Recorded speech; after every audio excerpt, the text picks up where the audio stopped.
Isang magandang umaga po sa bawat isa.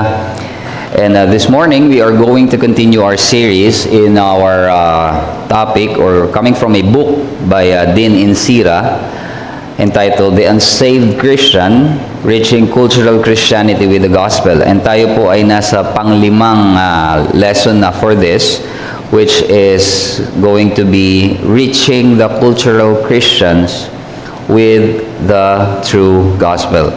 So as an introduction for this, brothers and sisters, reviewin lang po natin mabilis so far ang ating na pag-aralan throughout this series sa mga naunang lessons natin. What we have seen ay itong term na ginagamit natin, na cultural Christian, ay yung mga tao that identify themselves bilang mga Kristiyano, whereas they lack the understanding of seriousness of sin, the necessity of repentance, the meaning of grace, and the true message of the gospel.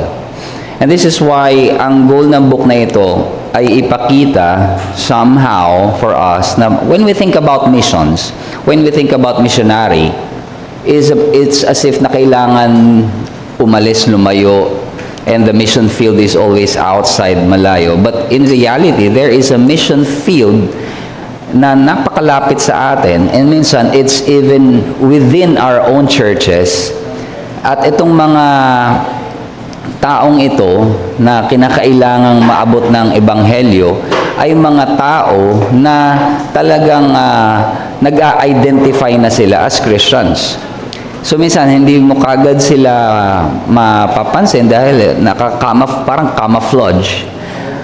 But this is why it's very challenging. Because when you approach these people, they will say they believe in God, they believe in Jesus, hindi sila against, but the problem is they have this wrong understanding. Bakit? Kasi the Christianity of these people is more rooted in culture rather than in conviction. Rather than sa mas malalim na pagkaunawa sa Ebanghelyo. So they assume their salvation dahil sa heritage or a vague belief. Meaning, Kristiyano ang mga magulang ko, Kristiyano ang pamilya ko, ang tatay ko, pastor. And so they identify. So minsan parang makikita natin dahil lang dun sa mga tao or sa circle kung nasaan sila is ina-identify na rin nila yung sarili nila dun because of this external or outward na mga influences, but they identify na even though there is no really internal transformation and regeneration. And so nakita natin sa pag-aaral natin, there are some obstacles o mga hindrances para tunay na maunawaan nila ang ebanghelyo. To some, meron na kasi silang general belief in God. Na, naniniwala naman ako sa Diyos. They don't want to be called atheist.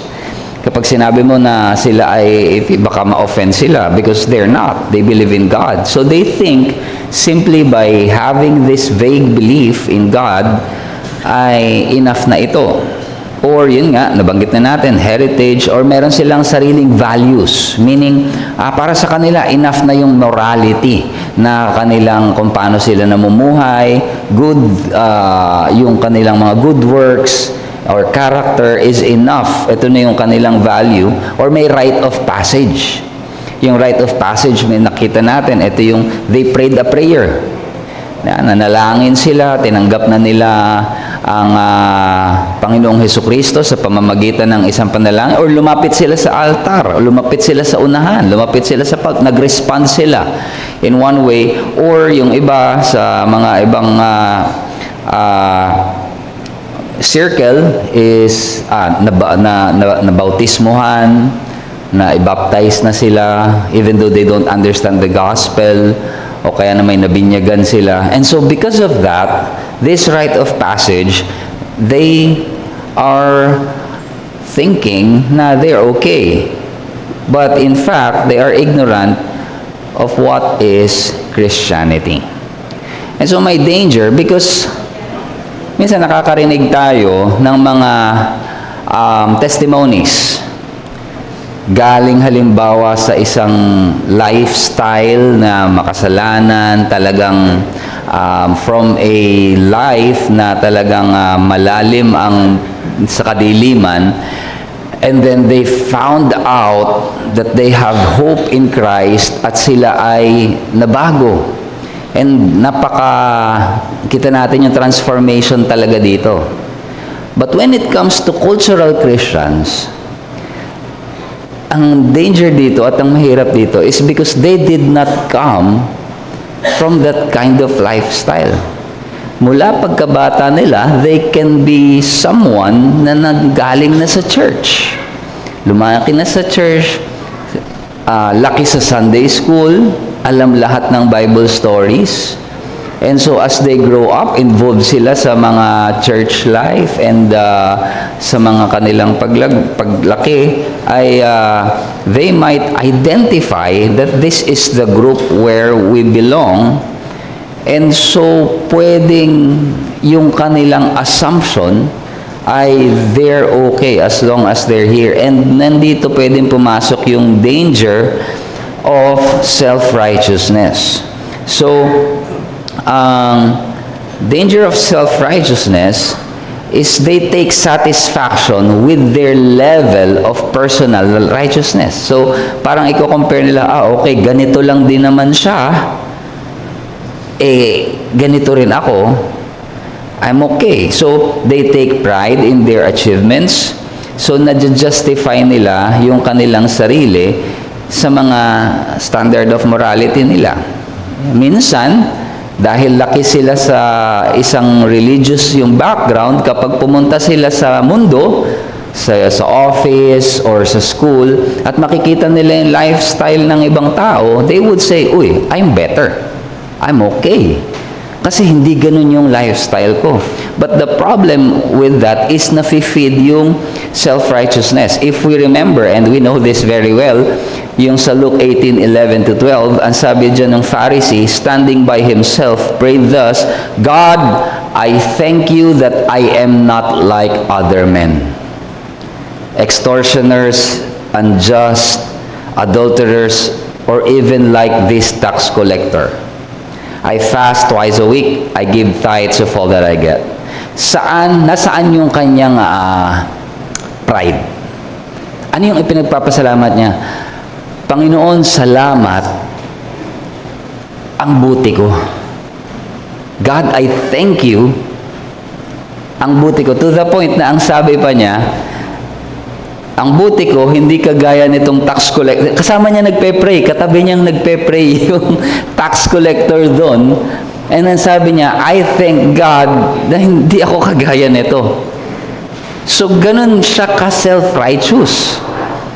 Na itinataas niya yung sarili niya. And that's the danger of self-righteousness. And we know how this parable of the Lord Jesus or this story, ang sabi ng Panginoong Jesucristo, ay that tax collector na hindi makatingin sa langit at dinidibdiban ng kanyang sarili, saying, Lord, forgive me, I'm a sinner, is the one who went home justified. It's not the one na very proud sa kanyang self-righteousness. But take note, walang masama doon sa ginagawa ng Pharisee na to. I mean, hindi siya extortioner, hindi siya unjust, hindi siya adulterer, nagfa-fasting siya twice a week, very religious. Yung unang pinakita dito, ito yung relationship niya between his, the people around him. Diba? Pinakita, hindi niya ini-extort yung ibang tao, hindi siya unjust. Yung relationship niya, siya ay tapat. And he's not even like this tax collector, kasi ang tax collector, sira sila sa paningin ng mga Hudyo. Ibig sabihin, mataas yung reputation niya. And then, he goes to his religious duty, I fast twice a week, I give tithes to all that I get. Now, alam natin kasi dito sa parable na to ay very negative na yung kanyang attitude kasi we saw the heart. Pero kung makikita mo tong taong to, in reality, this kind of person, kapitbahay mo tong taong to, that's a good person. That's a good person. That is someone na gusto mong maging kapitbahay. But the problem is, that will not save. That will not save. And that is the danger of self-righteousness. Hindi siya someone na parang nilalayuan ng tao. Alam natin, this is the problem with this parable. But if this is going to be fleshed out in reality, we'd like that person. We'd like that person. Pero, cultural Christians, because meron silang ganitong thinking, they have to be made aware that even their works of righteousness, if not done in worship of Christ, are actually works of iniquity. Meaning, damnable kahit yung good works nila. Look, Matthew 7:22-23, alam na natin to, Lord, Lord, sabi, on that day many will say to me, Lord, Lord, did we not prophesy in your name and cast out demons in your name and do many mighty works in your name? And then I will declare to them, I never knew you. Depart from me, you workers of lawlessness. You see, what they did was actually good things. What they did was actually a service, a kind of service. But, nakikita natin dito, anong sabi ng Panginoong Hesukristo dun sa mga gawa nila? You workers of lawlessness. Workers of iniquity. Meaning, even though they're doing itong mga bagay na ito, the problem with this is kasi ang nakita nila, the question is, ang tingin nila, Lord, did we not?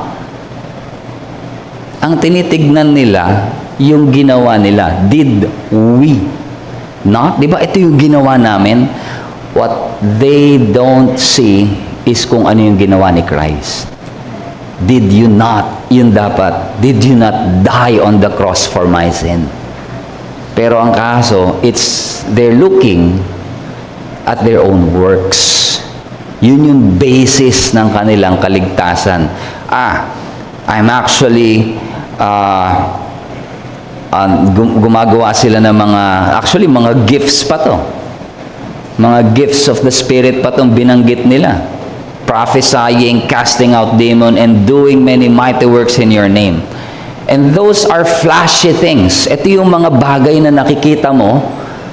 At kung makikita natin ito at that time, makikita mo at napaka-evident. Something na talagang hindi maitatago. Because they're prophesying, they're casting out demons, they're doing mighty works. So, ito yung mga bagay na nakakabigla, nakakamangha. But, it's not enough. It's not enough. Why? Because walang totoong kaligtasan. So, we must understand, sa ating konteksto po ngayon, that sometimes the root cause of resting in one's righteousness is ignorance more than arrogance. Minsan, itong mga taong to, the reason why they rely on their righteousness is because yung kanilang thinking ay hindi pa umaayon sa Ebanghelyo because they're ignorant of it. Marami mga cultural Christians ay iniisip nila regarding their lifestyle, sa leisure, sa family and relationships, na iniisip nila enough na yung standard, yung moral standard nila, yung expectation sa kanila, and they have always been led to believe that they are good people who have faith and trying to do the right thing. And actually, itong mga taong ito, in my experience, do sa mga na-sharean ng gospel and na-realize nila talaga yung ebanghelyo, based on my personal level of experience, is that when they realize the gospel, para sa kanila liberating yung gospel. Why? Because they're relying on their righteousness and they kept on failing. So pakiramdam nila kailangan nilang i-work out. But when they truly understood the gospel, tinapos na pala ng Panginoong Hesukristo. Hindi ko na pala kayang, may kausap ako, sabi niya, nung naintindihan niya ang gospel, every time dati na nagkakasala siya, takot na takot siya. Kasi mamaya, baka mamatay siya nang hindi siya nakakapag-repent. Sa impyerno ang punta niya. So, akala niya, kailangan niya laging ulit-ulitin yung kanyang, yung humingi ng kaptawad. Pag nalimutan niya, hindi ka di ka nakapag-wipe out, di ka nakapag-confess ng sin, sa hell ka pa rin. Pero nung naunawaan niya ang gospel and how Christ truly died for our sins and paid it, and He was raised up for our justification, it's liberating. Nakita niya kung ano yung biyaya talaga ng Ebanghelyo. So, how do we reach these kinds of people na naniniwala na sila'y mga mananampalataya, na sila'y Kristiyano, they will go to heaven even without fully understanding the gospel of Christ? Now, in chapter or lesson 2, nadaanan po natin to, yung tinatawag na moralistic therapeutic deism. Ito yung sabi na considered as the kind of belief na marami ang may hawak ngayon. So, ito yung mga tao that they identify as Christians, walang commitment sa church. Oh, naniniwala kami. Pero wala talaga silang commitment sa church. They do so because they are not Muslim or Jew. Kaya lang sila nag-identify na Kristiyano sila. Hindi ako Muslim eh. Hindi rin ako Hudyo. So, anong next? Ay, Christian kami. Bakit? Nung baby ako, binautismohan ako kasi sa bininyagan ako as Christian. Tas ang susunod na balik na lang nila doon, yung kumpil, and then yung susunod na balik na lang nila uli sa church ay kasal. At ang susunod ay kapag ipapabinyag na nila yung anak nila. And that's the only time that they go to church, but they consider themselves as Christians. So they believe in God, heaven, hell, at ang kailangan lang nilang gawin is to do good to others. And so parang yung kanilang identification ay Kristiyano, ay parang identification mo as Pilipino. Halimbawa, mag-fill up ka, anong nationality? Filipino. Religion? Christian.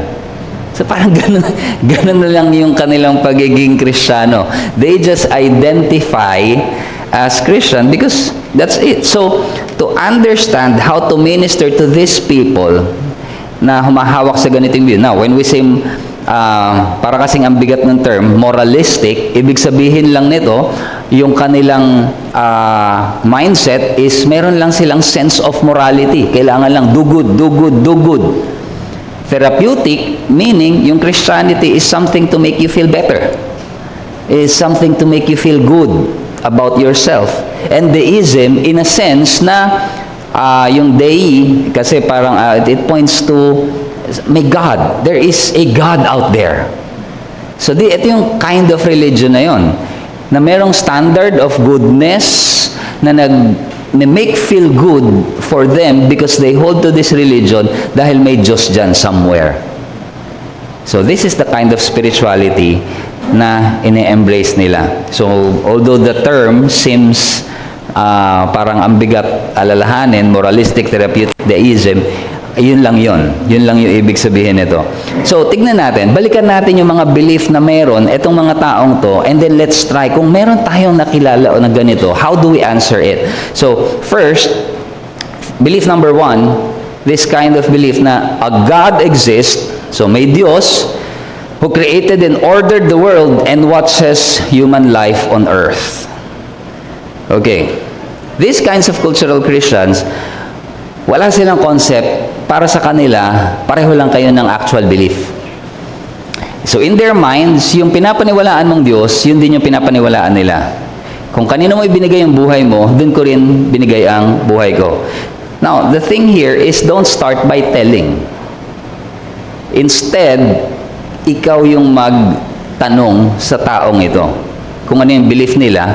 Kasi madalas, you have to flesh out muna, like, ano yung mga viewpoints niya, ano yung mga understanding niya before you drive home the gospel.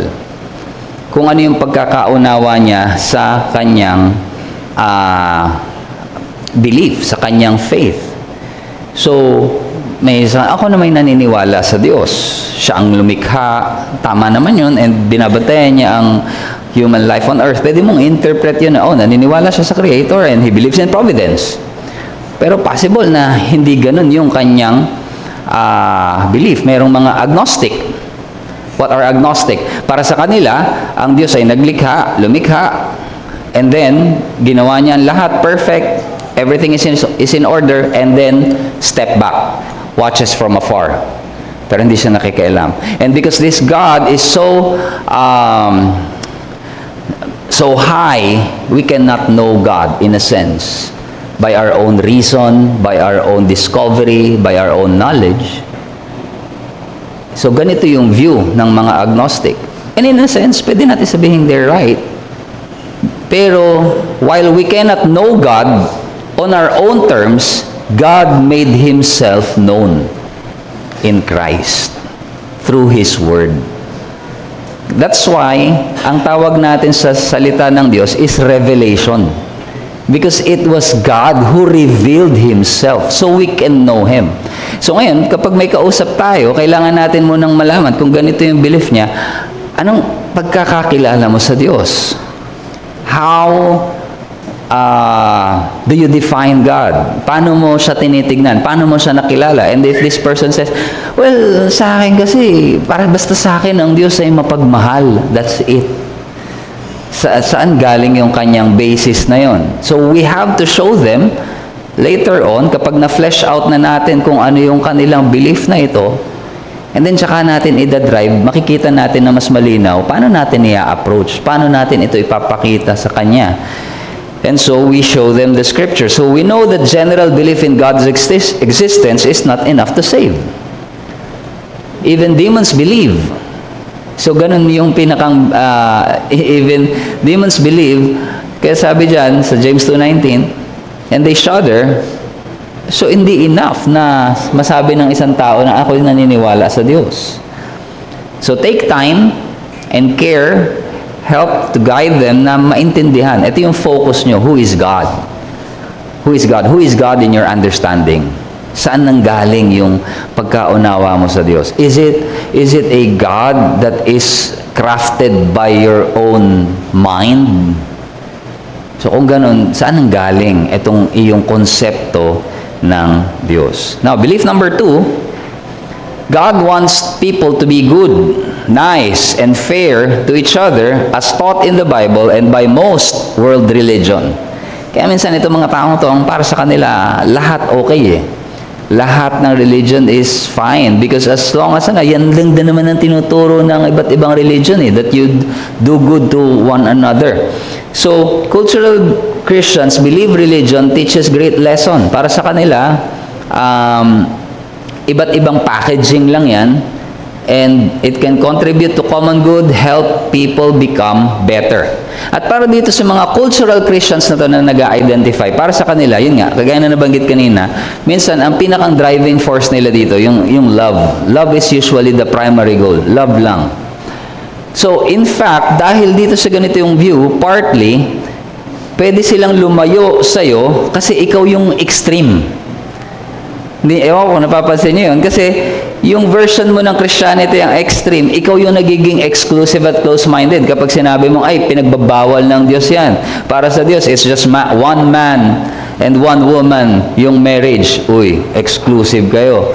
It's just, hindi pwedeng man and man or woman. Uy, close-minded na kayo. Hindi na kayo progressive. Wala kayong love. So, ang nangyayari, ikaw yung mayroong extreme version of Christianity. Because for them, Christianity is all about spreading love. And so, this kind of belief is somehow embraced ng marami ngayon na nag-a-identify pa rin as Christians. So, meron ngang ako nakitang case which is very sad.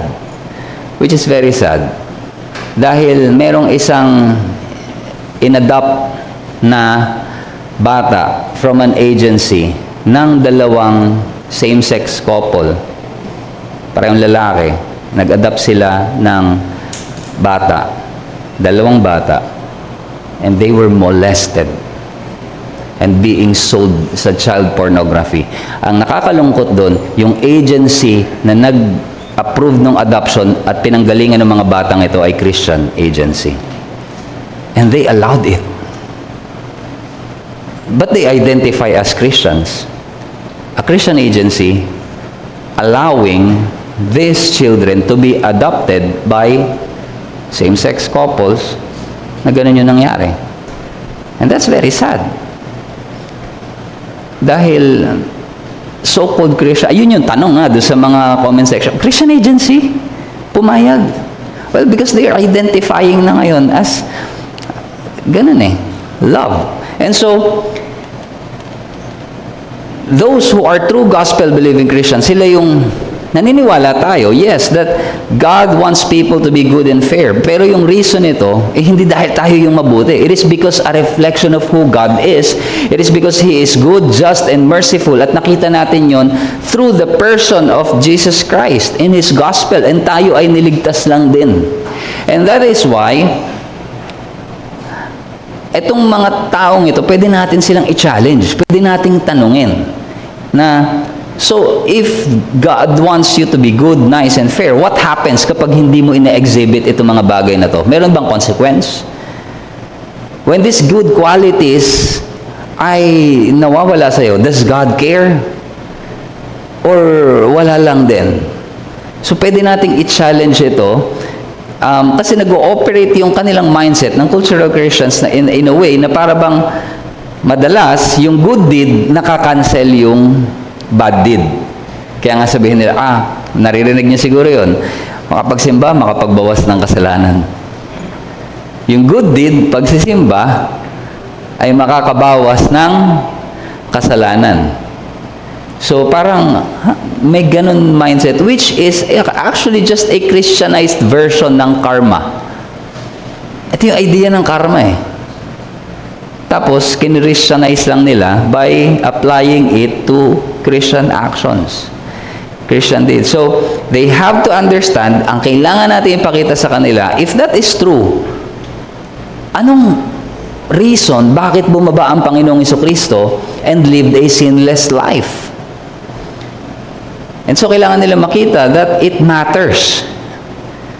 Because their very salvation depends on it.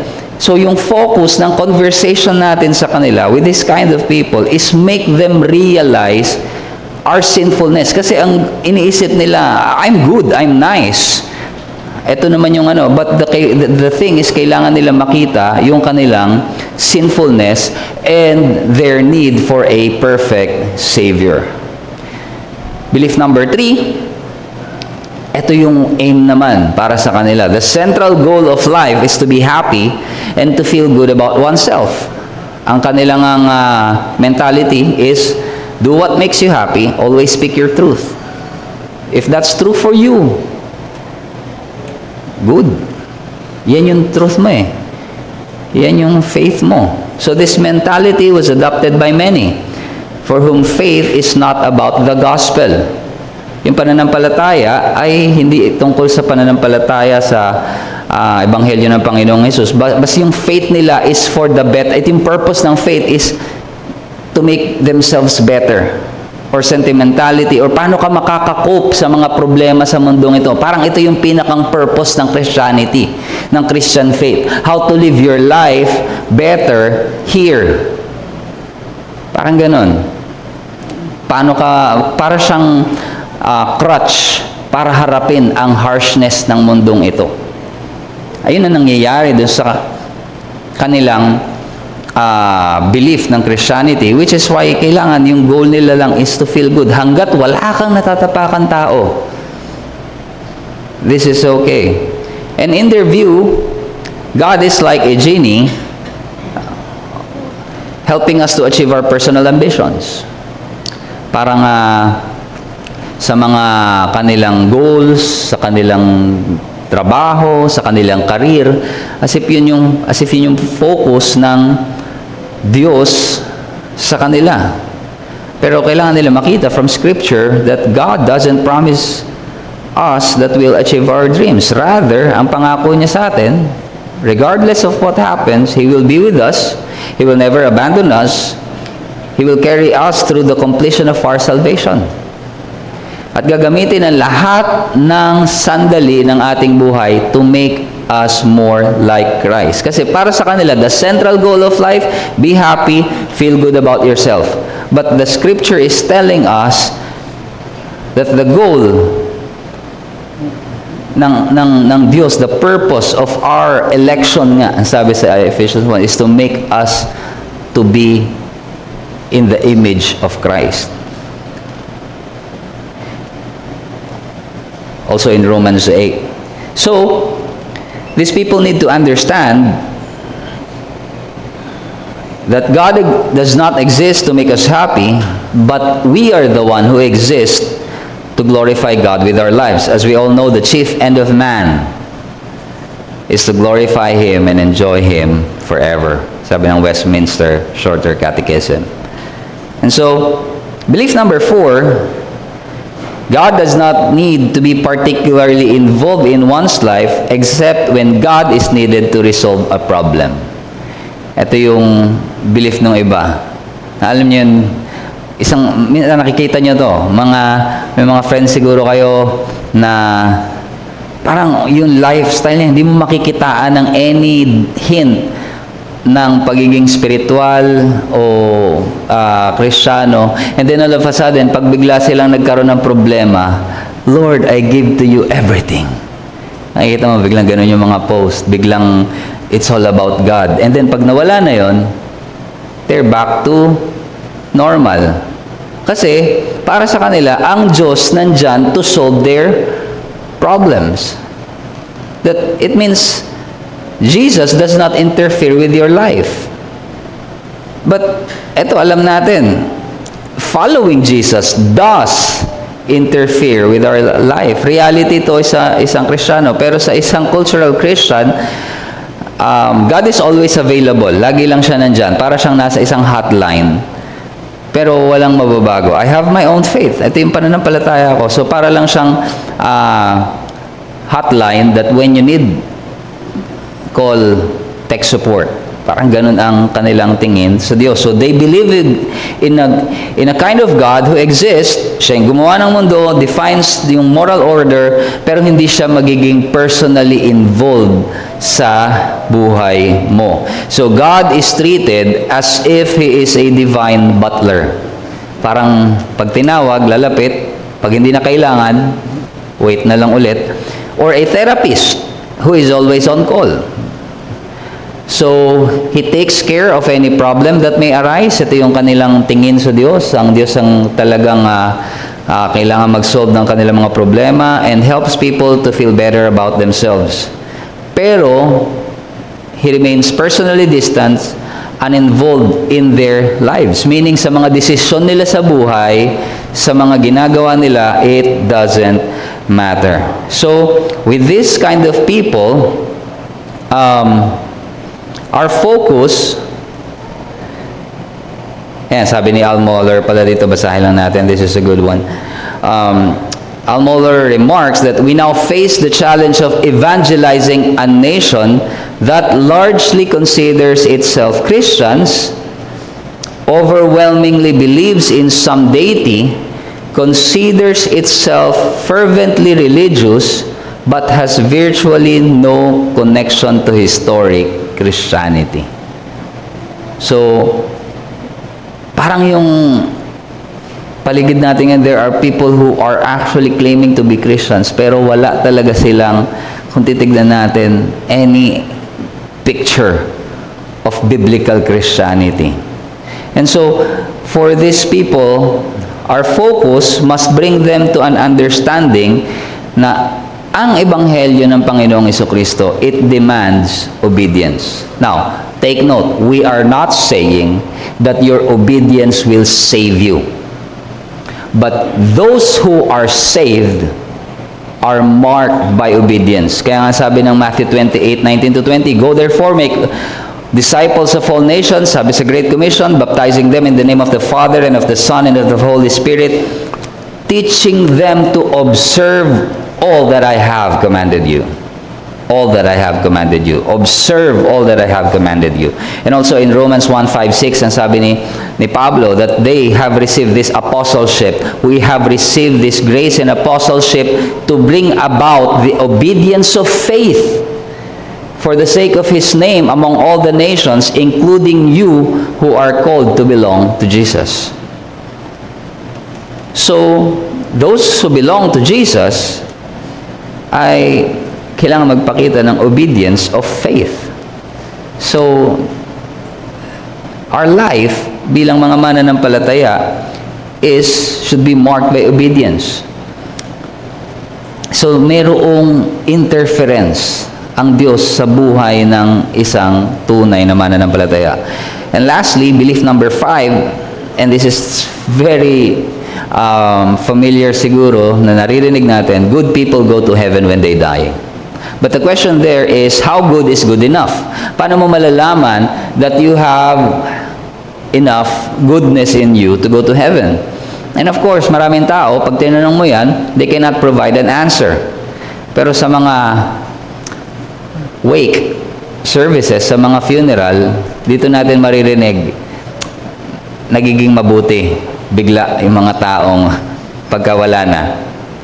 Kapag kayo magkakamag-anak, pag buhay ang pinag-uusapan ng mga mag-anak, yan ay ang daming sinasabi, yan, sige. Pero pag wala na, napakabuti niyan sa amin. Doon lumalabas yung kabutihan pag naaalala. But the problem is, with that kind of thinking, it reveals, meron lang tayong standard sa mga tao na gusto natin. Now, a gospel presentation that fails to define God's standard as perfection, na yung hinihingi ng Diyos sa atin is a standard ng perfection, kapag ka nag-fail tayo na ipakita sa kanila yon, it makes the work of Christ confusing or unnecessary. Kasi para sa kanila, well, hindi ako perfect, pero sasabihin nila, I'm not perfect, but I'm trying. Kaso kahit anong gawin mong try and try until you die, you'll never achieve that standard na hinihingi ng kautusan.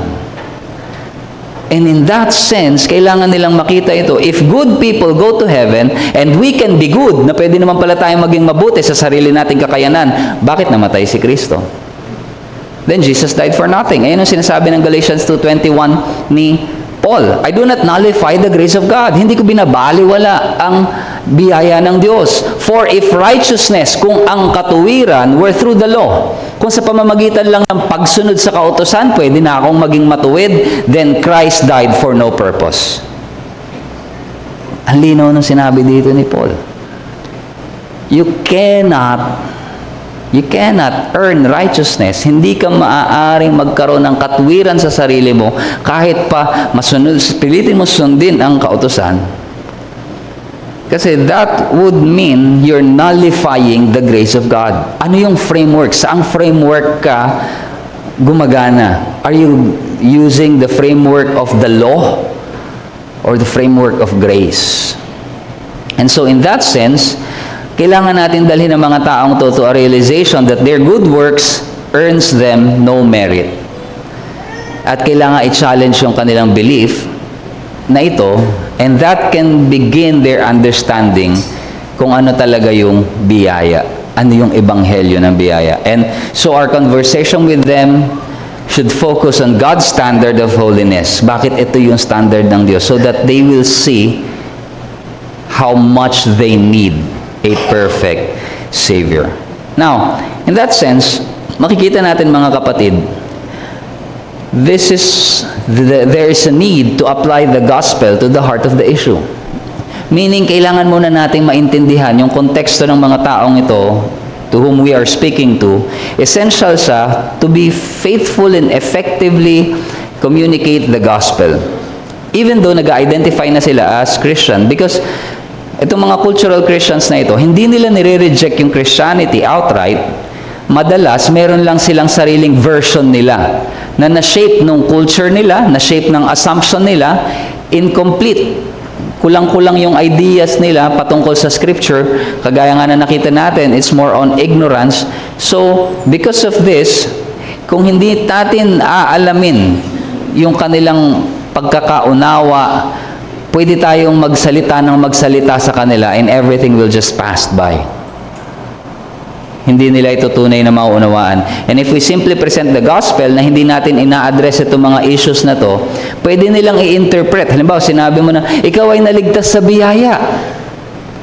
Ay ano yung understanding niya ng biyaya? personally, way back, para sa akin, ang biyaya, pagpapala, pareho. May dumating na material na uy, biyaya. Parang para sa akin, pareho yun. Nung nagsisimula pa lang ako, I was young in Sunday school. Para sa akin, biyaya, pagpapala, interchangeable. So, kapag sinabing naligtas ka sa biyaya, with that kind of understanding, definition, pwedeng hindi ko maintindihan yung sinasabi mo. Pareho tayo gumagamit tayo ng term na to, pero baka magkaiba yung definition natin.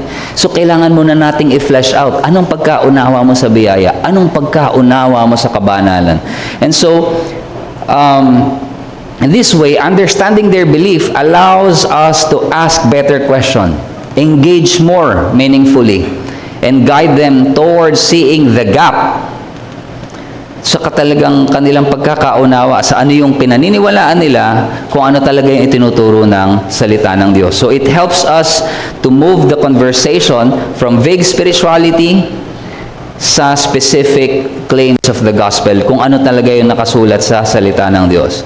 So ultimately, ang goal natin is not simply i-correct yung idea nila, but to lead them to a true understanding of God, true understanding of sin and salvation in Christ. And this can be done effectively kapag tayo po, mga kapatid, we take time.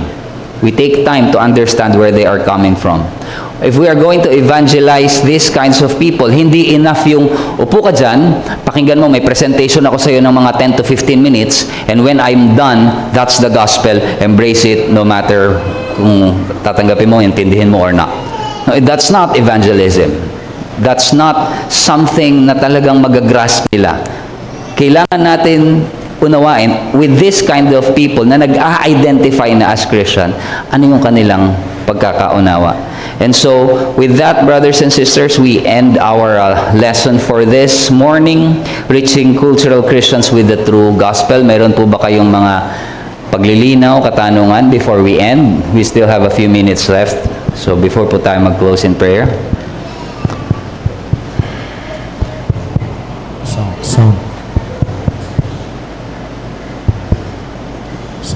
Song. All right.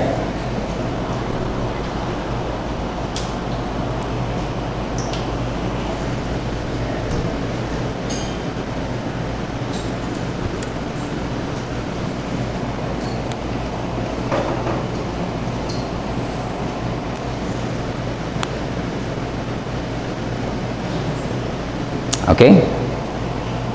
So since I think we're good. If anything pops up later, pwede po tayong mag-approach. But for now, let us close in prayer. Let's thank the Lord. Father, we would like to thank you for this morning sa amin pong pag-aaral. At tunay nga, Panginoon, as we try to carry the gospel, O Lord, to people, help us, O Lord, to be discerning sa mga tao, lalong-lalo na who thinks they are saved, O God, but they are only near the kingdom, but they are not yet in it. So, Father, we ask na Ikaw ang magbigay sa amin ng karunungan, discernment, and we ask na maging kagamit-gamit din ang mga bagay na ito, Panginoon, kahit sa aming mga sarili, that we reflect, O Lord, that we are not one of these people, O Lord, na mayroong hindi malinaw na pagkaunawa sa Ebanghelyo. Rather, gamitin mo, Panginoon, ang mga katotohanan ng iyong salita na mas makita namin, Panginoon, ang Ebanghelyo ng Panginoong Jesucristo na nagniningning at tunay na kaparaanan ng kaligtasan na siya lamang, Panginoon, ang siyang makapagbibigay sa amin ng buhay na walang hanggan. Salamat, O Diyos. Patuloy mo kaming samahan sa amin pong panambahan sa buong araw na ito. And even in our time, Panginoon, of fellowship and break, Ikaw pa rin, Panginoon, ang siyang sumama sa amin. Ito pong aming dalangin sa pangalan ng aming Panginoong Hesus. Amen.